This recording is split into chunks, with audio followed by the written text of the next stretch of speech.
เอาละครับคุณผู้ฟังคุณตาวัย90ขายก๋วยจั๊บถุงละ40 บาทไม่ยอมขึ้นราคาเพราะกลัวไม่มีคนซื้อแต่ที่หนักกว่านั้นคือคุณยายซ่อนเรื่องลูกชายคนเดียวเสียชีวิตไว้ไม่ให้แกรู้ตั้งปีกว่าแล้วแกก็ดันมารู้เองต้องบอกก่อนว่าเรื่องนี้เริ่มที่หาดใหญ่จังหวัดสงขลาหน้าวัดคลองเปลตำบลคอหงส์รถเข็นก๋วยจั๊บคันหนึ่งที่ไม่มีชื่อร้านไม่มีป้ายไฟมีแค่ป้ายผ้าใบเก่าๆเขียนคำว่าก๋วยจั๊บสีซีดจนแทบอ่านไม่ออกและคนที่ยืนหลังรถเข็นคันนั้นคือชายวัย90 ปีที่บอกอายุตัวเองกับคนถ่ายคลิปด้วยน้ำเสียงเรียบๆว่าผม90 ปีคลิปเปิดมาด้วยภาพคุณตาใส่เสื้อโปโลสีเหลืองผูกผ้ากันเปื้อนสีน้ำเงินเข้มที่มีโลโก้ยี่ห้อกะทิตรากระต่ายคู่ติดอยู่กำลังยื่นถุงอาหารให้ลูกค้าที่ถือแบงค์ร้อยยื่นมารอจ่าย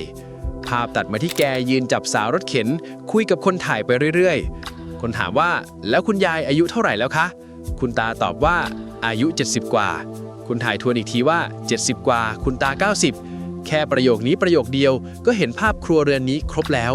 บ้านหลังนี้มีคนอยู่2คนอายุรวมกันเกิน160 ปีคนหนึ่งลุกไม่ได้อีกคนต้องออกไปหาเงินต่อมาเป็นภาพคุณตาใช้ที่คีบหยิบวัตถุดิบใส่ถุงพลาสติกแกตั้งใจทำมากแล้วก็คีบไปมือก็สั่นไปซึ่งในภาพเห็นชัดว่ามือแกสั่นจริงตอนคีบแต่แกก็คีบต่อไม่รีบไม่หงุดหงิดคีบเสร็จก็เงยหน้าขึ้นมายิ้มแล้วก็ก้มลงมัดหนังสติ๊กปาดถุงต่อและประโยคที่คนแชร์กันเยอะที่สุดคือแกไม่ค่อยได้ยินเลยยิ้มหวานอย่างเดียวคือคุณตาหูตึงแล้วลูกค้าถามอะไรมาแกไม่ค่อยได้ยินแกเลยเลือกวิธีตอบที่ปลอดภัยที่สุดคือยิ้มไว้ก่อนมีจังหวะหนึ่งลูกค้าถามว่าถุงเท่าไหร่จ๊ะแล้วคนถ่ายพูดขึ้นมาว่าให้คนมาอุดหนุนเยอะๆคุณตาที่คงจับความได้บ้างไม่ได้บ้างยิ้มแล้วตอบสั้นๆว่าดีมากดีมากแกขายถุงละ 40-50 บาทแต่ให้เยอะมากไม่ปรับราคาเพราะกลัวไม่มีคนซื้อเมนูมี2อย่างคือก๋วยจั๊บไก่กับลูกชิ้นปลาพร้อมบอกพิกัดว่าช่วงเช้าขายหน้าวัดคลองเปลคอหงส์ถ้าช่วงเย็นยังเหลือจะเข็นไปขายต่อหน้า7-Eleven แถวบิ๊กซีคลองแหตอนกลางคืนรถเข็นคุณตาที่จอดอยู่หน้าร้านแกกำลังใช้กรวยสแตนเลสกรอกน้ำซุปใส่ถุงแล้วคุณตาก็เล่าสถานการณ์ให้ฟังว่าช่วงที่ผ่านมายายไม่ค่อยสบายต้องไปรักษาตัวอยู่เกือบเดือนทำให้แกไม่ได้ออกมาขายเลยเพิ่งกลับมาเปิดร้านได้แค่3 วันและแกยังบอกอีกว่าต้องทำใจเพราะขาไม่มีแรงเดินไม่ค่อยไหวแล้วเดินได้แค่นิดเดียวในบ้านปิดท้ายด้วยผ่าป้ายผ้าใบหน้ารถเข็นที่เขียนว่าก๋วยจั๊บในสภาพเก่าสีซีดและมีรอยขาดคนถ่ายพูดขึ้นมาว่าเดี๋ยวหนูวัดป้ายให้เดี๋ยวทำมาให้ใหม่คุณตาตอบว่าขอบคุณหลังคลิปกระจายออกไปเจ้าของโพสต์ที่ใช้ชื่อภัทรานิชบุญญาติการนวสุดได้ออกมาโพสต์แก้ข้อมูลด้วยตัวเองใจความว่าหลังกลับเข้าไปหาคุณตาอีกวันคราวนี้ได้เจอคุณยายบอกว่าลูกชายเสียไปแล้วปีกว่าไม่ใช่ 5-6 เดือนอย่างที่คุณตาเข้าใจเหตุผลคือคุณยายไม่ได้บอกคุณตาว่าลูกเสียคุณตามารู้เองทีหลังแกเลยจำวันจริงๆผิดและคุณยายบอกว่าไม่อยากคุยกับคุณตาเรื่องนี้กลัวแกทำใจไม่ได้เลยปล่อยให้แกจำแบบนั้นไปประโยคไม่ปรับราคาเพราะกลัวไม่มีคนซื้อฟังผ่านๆเหมือนคุณตาแค่ใจดีแต่ถ้าเอามาวางทับกับต้นทุนจริงจะเห็นอีกภาพหนึ่งเลยลองไล่ของในตู้ดูไก่ลูกชิ้นปลาไข่ต้มเส้นก๋วยจั๊บน้ำซุปถุงพลาสติกหนังสติ๊กแก๊สหรือถ่านที่ใช้ต้มอ้างอิงข้อมูลจากกระทรวงพาณิชย์ราคาไก่สดที่เคยมีการขอความร่วมมือตรึงไว้อยู่ที่ประมาณ 60-65 บาทต่อกิโลกรัมสำหรับไก่ทั้งตัวส่วนน่องติดสะโพกอยู่ราว 65-70 บาทเนื้ออกราว 70-75 บาทขณะที่ราคาค้าส่งจริงในตลาดใหญ่บางช่วงขยับไปถึง 75-80 บาทต่อกิโลกรัมส่วนแก๊สหุงต้มถัง 15 กิโลกรัมที่ประชุมคณะกรรมการบริหารนโยบายพลังงานมีมติตรึงราคาไว้ที่ 423 บาทต่อเนื่องมาหลายรอบทั้งรอบที่ประชุมเมื่อวันที่ 8 ธันวาคม ปี 2568 และรอบขยายเวลาเมื่อวันที่ 28 พฤษภาคม ปี 2569 ทีนี้ลองคิดแบบง่ายๆถุงละ 40-50 บาทแต่ให้เยอะมากตามที่คนถ่ายเขียนกำกับไว้หมายความว่ามาร์จิ้นต่อถุงบางมากอาจเหลือกำไรจริงแค่หลัก10ต้นๆต่อถุงขายหมดทั้งวันได้กำไรอาจไม่ถึงหลักพันแล้วทำไมไม่ขึ้นราคาสัก5 บาท 10 บาทซะสำหรับคนทำมาค้าหายรายเล็กที่ลูกค้าคือคนเดินผ่านหน้าวัดกับคนแวะซื้อหน้าเซเว่นความยืดหยุ่นของราคามันสูงมากคือขึ้นราคานิดเดียวลูกค้าอาจเปลี่ยนไปซื้อเจ้าอื่นทันทีและคุณตาไม่มีต้นทุนสำรองเอาไว้ลองผิดลองถูกถ้าขึ้นราคาแล้วยอดตกแค่สัปดาห์เดียวนั่นหมายถึงค่ายาค่าแพมเพิร์สค่าอาหารของคุณยายหายไปทันที เพราะฉะนั้นคำว่ากลัวไม่มีคนซื้อมันไม่ใช่ความกลัวเรื่องยอดขายแต่มันคือความกลัวว่าท่อนน้ำเลี้ยงเส้นเดียวของบ้านจะขาด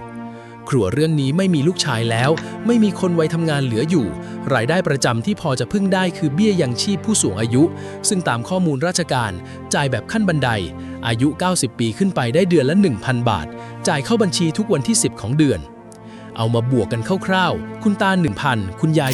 700รวมเดือนละ 1,700 บาทสำหรับบ้านที่มีผู้ป่วยติดเตียง1คนตัวเลขนี้แทบไม่พอค่าแพมเพิร์สกับค่าเดินทางไปโรงพยาบาลด้วยซ้ำนี่แหละครับคือเหตุผลที่คนอายุ 90ยังต้องยืนเคียบไก่อยู่หลังรถเข็นมันไม่ใช่เพราะขยันแต่เพราะไม่มีทางเลือกอื่นตามคำบอกเล่าของเจ้าของโพสต์คุณยายเลือกไม่บอกคุณตาว่าลูกชายคนเดียวเสียชีวิตโดยเหตุผลว่ากลัวคุณตาทำใจไม่ได้และคุณตาก็มารู้เองทีหลังทำให้แกจำเวลาคลาดเคลื่อนไปเป็น 5-6 เดือนทั้งที่จริงผ่านมาปีกว่าแล้วการรับรู้ข่าวการเสียชีวิตของลูกแบบรู้เองมันต่างจากการถูกบอกอย่างสิ้นเชิงเพราะการถูกบอกยังมีคนอยู่ข้างๆให้ร้องไห้ด้วยมีคนช่วยประคองแต่การรู้เองแปลว่าวินาทีที่แกรับรู้แกรับมันคนเดียวไม่มีใครอยู่ตรงนั้นและซ้ำร้ายกว่านั้นคือเมื่อรู้แล้วแกก็ยังไม่ได้คุยกับคุณยายเรื่องนี้เพราะคุณยายเองก็ไม่อยากคุยกลายเป็นว่าคนสองคนที่อยู่บ้านเดียวกันสูญเสียลูกคนเดียวกันแต่ต่างคนต่างเก็บความเศร้าไว้คนละมุมบ้านไม่มีการปลอบกันเลยแม้แต่ครั้งเดียวในคลิปมี2อาการที่ถูกพูดถึงตรงๆคือมือสั่นตอนคีบกับขาไม่มีแรงเดินได้แค่นิดเดียวในบ้านทางการแพทย์อาการมือสั่นในผู้สูงอายุที่สั่นตอนใช้งานเช่นตอนคีบตอนตักมักเข้าข่ายภาวะสั่นแบบที่เรียกว่า essential tremor ส่วนถ้าสั่นตอนอยู่เฉยๆจะโยงไปทางพาร์กินสันมากกว่า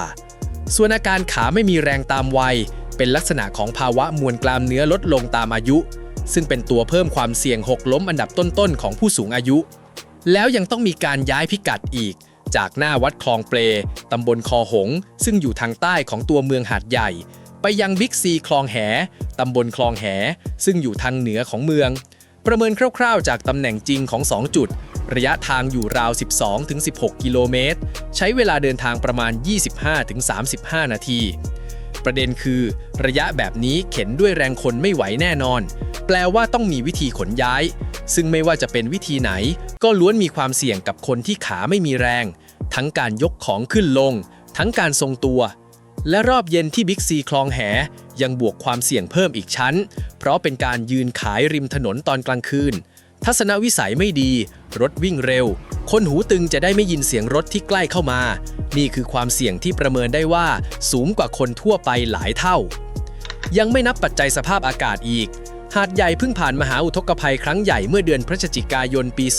2568 ข้อมูลจากศูนย์ปฏิบัติการน้ำอัจฉริยะกรมชลประทานระบุว่าวันที่ 21 พฤศจิกายนวัดปริมาณฝนได้สูงถึง 335 มิลลิเมตรถือเป็นฝนหนักที่สุดในรอบ 300 ปีฝนสะสม 3 วันสูงถึง 630 มิลลิเมตรท่วมกว่า 100 ชุมชนบางจุดน้ำสูงถึง 3 เมตรด้านกรมป้องกันและบรรเทาสาธารณภัยรายงานเมื่อวันที่ 26 พฤศจิกายนว่ามีผู้เสียชีวิตอย่างน้อย 33 คนประชาชนเดือดร้อนกว่า 2.7 ล้านคนสำหรับคนขายของริมทางเหตุการณ์แบบนี้แปลว่ารายได้เป็นศูนย์ทันทีหลายสัปดาห์และถ้าของในรถเข็นเสียหายก็คือต้นทุนที่ต้องหามาเติมใหม่ทั้งก้อนหลายคนดูถึงตอนจบแล้วอาจรู้สึกว่าจบแค่ทำป้ายให้เหรอทำไมไม่ให้เงินไปเลยแต่ถ้ามองให้ลึกการที่คนถ่ายบอกว่าเดี๋ยวหนูวัดป้ายให้เดี๋ยวทำมาให้ใหม่มันคือการช่วยเหลือคนละแบบกับการยัดเงินใส่มือ